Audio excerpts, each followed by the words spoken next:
Taking a look at today's interest rate markets, let's look at the 10-year note futures as they're realizing a second day of strength here after some selling pressure, some significant selling pressure on Wednesday. We're seeing a nice bounce for a second day in a row and pushing the futures market back into the 132 handle.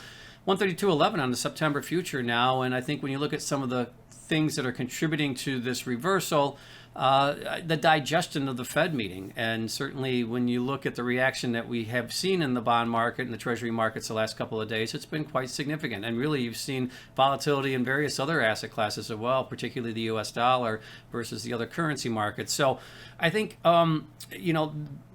as that message kind of works its way through the market, you're seeing a shifting of the yield curve quite dramatically as the back end is firming and the front end is selling off, and therefore we're seeing yields pushing higher on the front end, and the back end we're seeing yields going lower as that continues to rally. And we're looking at some of the dynamics in the marketplace today. We had more Fed speak this morning from James Bullard, so that had an impact on the market as well, I believe.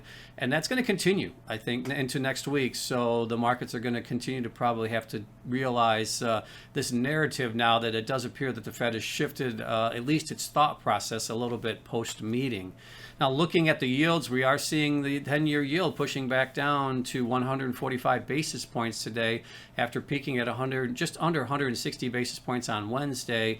So again, quite a shift there in the last couple of days. And when you look at the 30-year, we're actually seeing that shifting even lower as far as a yield component. So once again, the front of the curve now selling off, those yields are being pushed higher, and the curve has flattened quite substantially here the last couple of days. And I think that's what's led to some of the volatility in some of the other asset classes as well. So keep an eye on that as we roll into next week. Certainly, I think you're going to continue to see the markets adjusting for the shift, or at least the perceived shift in the Fed message.